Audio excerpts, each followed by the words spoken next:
श्रीनिरानन्द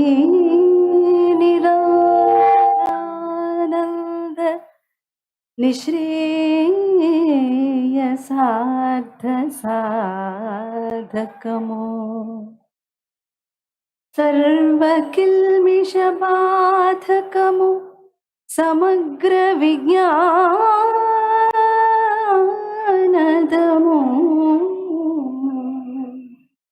మహామహిమఘనము శరణమగు మాకు సద్గురు చరణయుగము శరణమగు మాకు సద్గురు చరణయుగము శరణమగు మాకు సద్గురు చరణయుగము.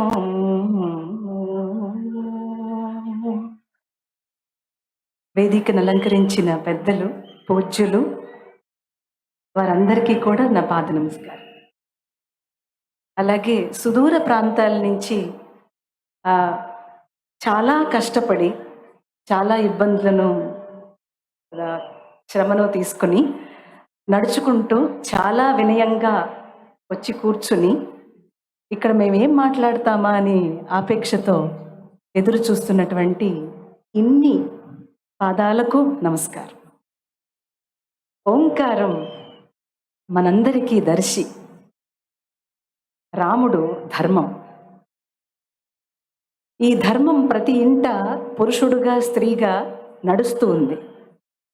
ముఖ్యంగా అమ్మ ధర్మం కాదు, ధర్మమే అమ్మ. ఈ తల్లి మనందరికీ కూడా భక్తిని నేర్పించటం, తద్వారా మన సనాతన ధర్మంలో ఉన్న శాస్త్రాన్ని చెప్పటం అనేది అక్కడి నుంచే ప్రథమ గురువుగా మనకు ఏర్పాటైంది. కానీ ఈరోజు స్త్రీమూర్తులు ఈ శాస్త్రం నేర్చుకోవటం, వేదం నేర్చుకోవటం నిషిద్ధంగా తలుస్తున్నారు. మన స్త్రీలు ఒక ఝాన్సీ లక్ష్మిగా ఉండాలి అని అంటే, ఒక జీజాబాయిగా ఉండాలి అని అంటే తప్పకుండా వేదాధ్యయనం ప్రతి ఇంటా స్త్రీ నేర్చుకుని తీరాలి. అప్పుడు మాత్రమే మనం అనుకుంటున్నటువంటి ఆలయాల్ని గవర్నమెంట్ చేతిలో ఉండకూడదన్నటువంటి విషయం కూలంకషంగా తల్లి నుంచి అందరూ నేర్చుకునేటువంటి అవకాశం ఉంది. అలాగే మన ఆడపిల్లల్ని చాలా ఇబ్బంది పెడుతూ లవ్ జిహాద్ పేరుతో ఎన్నో రకాలుగా మనకి కష్టాన్ని కలిగిస్తున్నటువంటి సందర్భం కూడా కనిపిస్తుంది. ఇది కూడా పోవాలి అని అంటే మన వేదంలో ఉన్నటువంటి మూలం, మన శాస్త్ర పద్ధతి, మన భాష, మన సంస్కృతి, సంప్రదాయం ఇత్యాదులన్నీ వేదమే మనకి మూలంగా చెప్తుంది. కనుక అందరం కూడా చేయాల్సింది ఏంటనంటే ఆలోచించటం కాదు, ఆచరించడం ప్రారంభం చేద్దాం.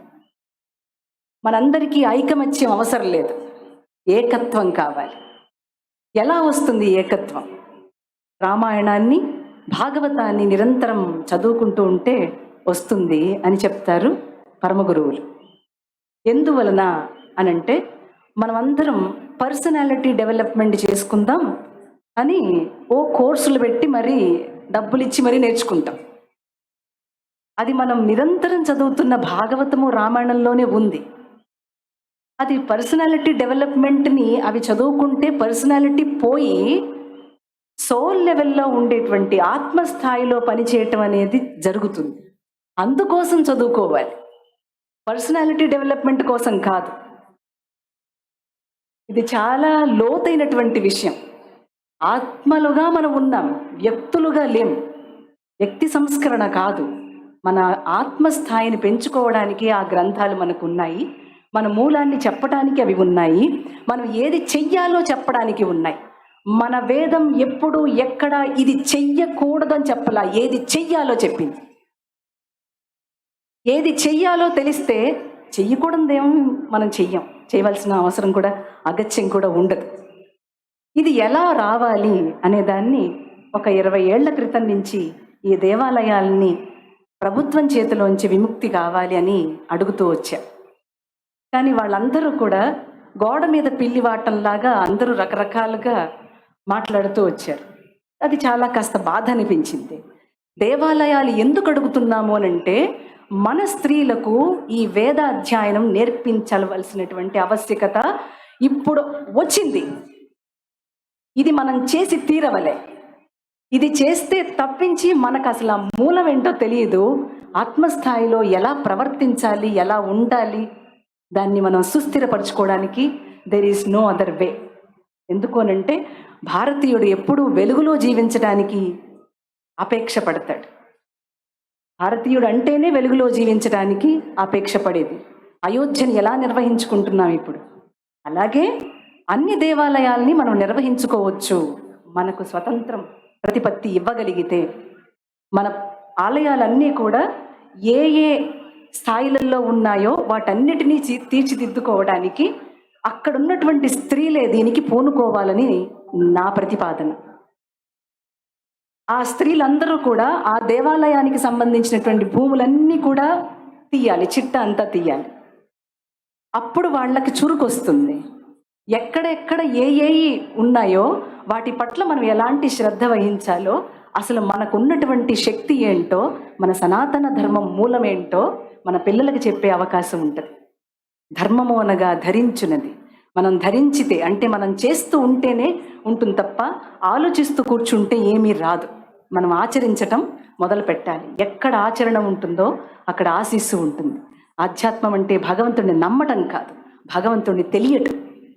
ఇది ఎలా తెలుస్తుందయ్యా అనంటే మన ఆడపిల్లలందరికీ కూడా ఇళ్లల్లో వేదాధ్యయనాన్ని చెప్పించాలని ఈ వేదిక మీద కూర్చున్నటువంటి మహానుభావులందరి పాదాలకి నమస్కారం చేసుకుంటూ తెలియజేస్తున్నాం.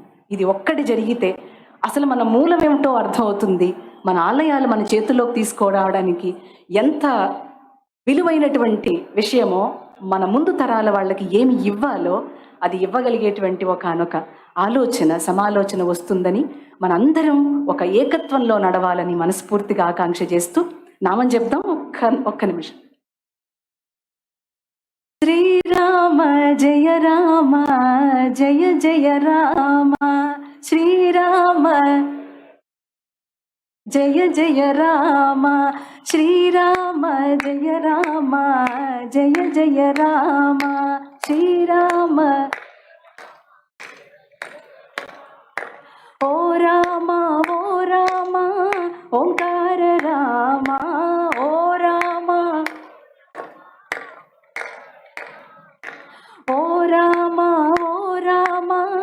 ఓంకార రామ, ఓ రామ ఓంకార రామ, శ్రీరామ జయ రామ జయ జయ రామ, శ్రీరామ జయ రామ జయ జయ రామ, శ్రీరామ జయ రామ జయ జయ రామ.